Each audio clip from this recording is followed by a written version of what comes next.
वैभव तिथेच थांबला. त्याने नयनला आमच्याकडे मदतीसाठी पाठवले. मी माझ्या विचारांतच होतो. तोच नयनच्या आवाजाने माझ्या विचारांची तंद्रीच तुटली. गाठोड्यावाले बाबा, लवकर चला.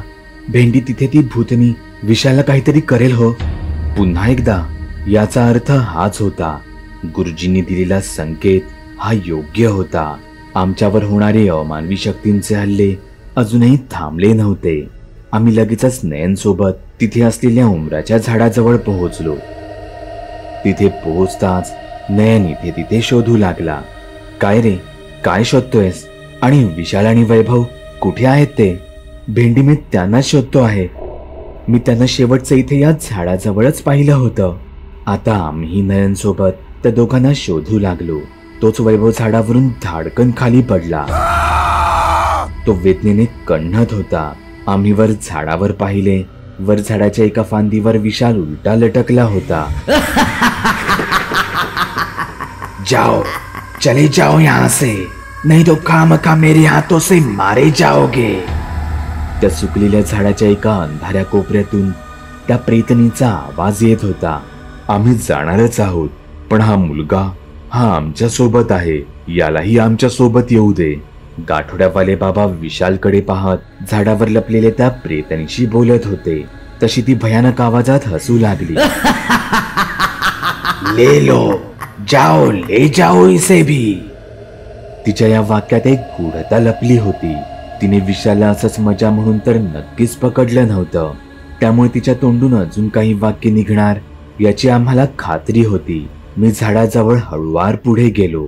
तोच ती पुढे म्हणाली, पर हाँ, अगर वो खुद तुम्हारे साथ जाना चाहे, सिर्फ तभी तुम इसे ले जा सकते हो. आता हा काय नवीन प्रकार आहे? आम्ही तिचं बोलणं ऐकतच राहिलो. विशाल, विशाल चल, आपल्याला निघायचं आहे. अरे भेंडी चल रे, आता आपला प्रवास संपलाय ना. आता शेवटच्या क्षणी असा गोंधळ घालू नकोस. आम्ही विशालला बरंच समजावण्याचा प्रयत्न करत होतो. याचा काही उपयोग होणार नाही. तुमचा मित्र प्रेतनीच्या जाळ्यात अडकला आहे. तो आता तेच करणार जे तिला हवं आहे. प्रेतनी यासाठी कुप्रसिद्ध आहे. त्या पुरुषांच्या भावनांशी खेळतात, त्यांना वश मध्ये करतात आणि त्यांच्याकडून स्वतःची सर्व अधुरी कामे पूर्ण करतात.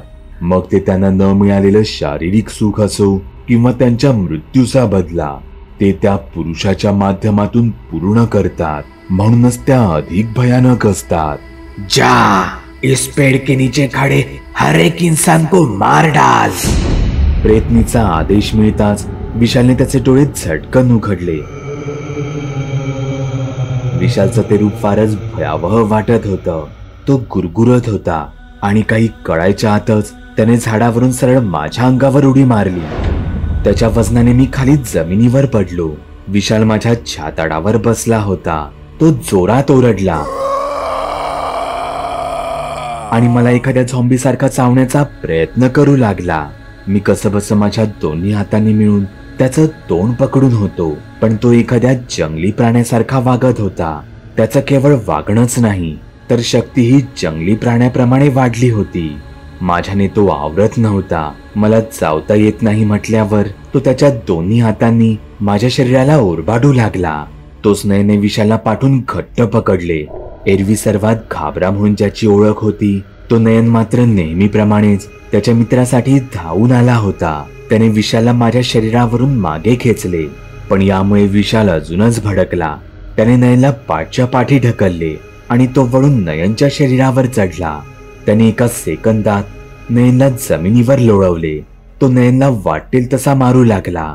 कधी नयनचं डोकं पकडून तो जमिनीवर आदळू लागला, तर कधी त्याच्या छातीवर, नाका तोंडावर मुटके मारू लागला. एक वेळ वाटलं समोर पडलेला दगड उचलून सरळ त्याच्या डोक्यातच घालावा, पण आम्ही तेच करू शकत नव्हतो, कारण आमच्यावर वार करणारा हा आमचाच मित्र होता. पण मी नयनलाही असं त्याच्याच मित्राच्या हातून मरताना पाहू शकत नव्हतो. मी धावत सरळ विशालवर जाऊन धडकलो. आम्ही नयन पासून लांब झालो होतो.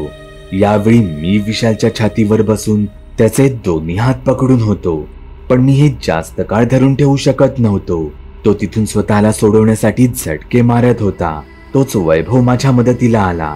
तो त्याच्या पायांवर बसला आणि दोन्ही पायांना त्याने घट्ट पकडून ठेवले. पण आश्चर्य म्हणजे विशाल आम्हा दोघांनाही ऐकत नव्हता. हे पाहून नयन धावत आला. कधी नाही ते नयनचे डोके चालले आणि त्याने स्वतःच्या कमरेचा पट्टा काढून त्याने विशालचे पाय बांधले. हे पाहून वैभवनेही त्याचा पट्टा काढला आणि त्याने विशालचे दोन्ही हात बांधून ठेवले. मुलांनो, विशालला घेऊन त्या झाडापासून लांब व्हा, त्याला इथे घेऊन या. विशालला कसे बसे खेचत घेऊन आम्ही त्या झाडापासून लांब झालो. विशालला आवरायला आम्हा तिघांचीही शक्ती आता कमी पडत होती. तोच गाठोड्यावाल्या बाबांनी विशालच्या डोक्यावर हात ठेवले आणि ते काही मंत्रजाप करू लागले. हे दृश्य पाहून झाडावर लपून बसलेली प्रेतनीही सळसळत झाडावरून खाली आली.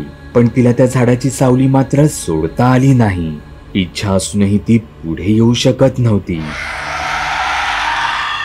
ती जोरात किंचाळली.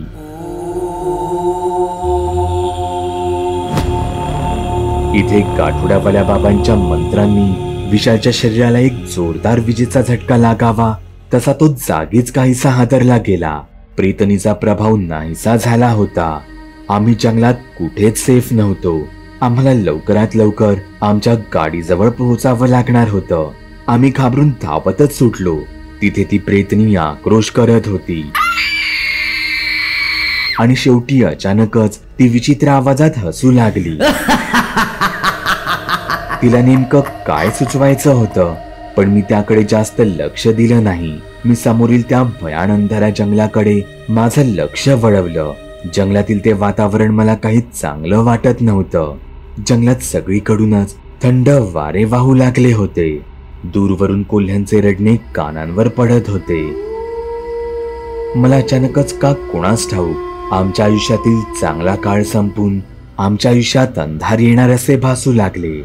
मी हे विचार का करत होतो? आमच्या प्रवासात वेगवेगळ्या भूतांचे आमच्यावरचे हल्ले हे काही आमच्यासाठी नवीन नव्हते. पण मला याची जराही जाणीव नव्हती की आमच्यावरचे हे अमानवी हल्ले आमच्यावर आता क्षणाक्षणाला होणार होते. प्रत्येक भूतांगणिक त्यांचा प्रभाव हा वाढणार होता, कारण ही त्या मांत्रिकाची इच्छा होती आम्हाला कायमचं संपवण्याची. काही पावलं पुढे आल्यावर आम्हाला गाठोड्यावाल्या बाबांसाठी काही काळ थांबावं लागलं. ते आमच्या पाठून शक्य तसे पळण्याचा प्रयत्न करत होते, पण त्यांच्या वयानुसार त्यांना आमच्या इतकं जलद पळता येत नव्हतं. ते आमच्यापासून 10-15 फुटांवर होते. मी त्यांना आणायला त्यांच्या दिशेने जाणार तोच माझं संपूर्ण शरीरच भीतीने शहारलं गेलं. नयनही तिथून जोरात ओरडला, गाठोड्यावाले बाबा, पाठी बघा. गाठोड्यावाल्या बाबांनी त्यांच्या पाठी वळून पाहिले. त्यांच्या पाठी एका शीर नसलेल्या बाईचं धड उभं होतं. गुरुजींनी दिलेला संकेत हा खरा होत होता. आम्हाला मारण्यासाठी एकावर एक भयानक अमानवी शक्तींचा हल्ला जाणीवपूर्वक घडवून आणला जात होता.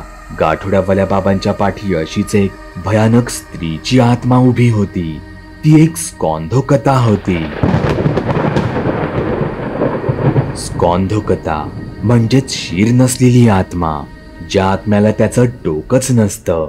आपल्याकडे जसं मानकाप्या, सिरकट्टा या भूताची दहशत असते, तशीच बंगालमध्ये स्कॉन्धोकता ही आत्मा कुप्रसिद्ध आहे. ही आत्मा एका पुरुषाचीही असू शकते किंवा एका बाईचीही. लोकांचं असं मानणं आहे की अशा आत्मा बहुतेकदा विरान पडलेल्या रेल्वे ट्रॅक जवळ आढळतात. ती ट्रेन दुर्घटनेत मरण पावलेल्या व्यक्तीची आत्मा आहे, जिचं डोकं हे दुर्घटनेत कापलं जातं. ते इथे तिथे त्यांचं हरवलेलं डोकं शोधत असतात. ते अनेकदा त्यांचे दोन्ही हात पसरवून वाटसरूंना अडवतानाही दिसतात. ते त्यांनाही त्यांचं हरवलेलं शीर शोधायला सांगतात. स्कॉन्धोकता या आत्म्याला त्याचं शीर नसल्यामुळे त्याला ना काही ऐकू येतं ना तो काही पाहू शकतो. पण त्यांच्या हातात सापडलेली व्यक्ती मात्र इतक्या सहज तिचा जीव वाचवू शकत नाही. गाठोड्यावाल्या बाबांच्या पाठून तीच आत्मा तिचे दोन्ही हात पसरवून पुढे पुढे येत होती. त्यांना दिसत जरी नसलं तरी हवेचा त्यांच्या शरीराला होणारा स्पर्श यामुळे ते आसपासच्या परिसराची माहिती नक्कीच घेऊ शकतात. समोरून येणारा वारा हा गाठोड्यावाल्या बाबांमुळे अडला जात होता. याची जाणीव होताच स्कॉन्धोकताला समोर कोणीतरी असल्याचं कळलं. तिने सरळ गाठोड्यावाल्या बाबांवरून तिचा हात फिरवला आणि सरळ तिने गाठोड्यावाल्या बाबांचा गळाच पकडला.